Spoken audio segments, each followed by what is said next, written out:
Green Stuff World scratch brushes. Are they any good? I'd say yes. They come with a few different fibres to use.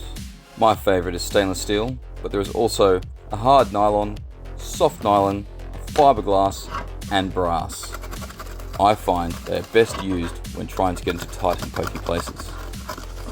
Here, you can see that I'm using them to scratch off details that are out of scale or that I don't want, like numbers that need to be smudged out, which are below the level of the working surface and I can't get my hobby knife onto them.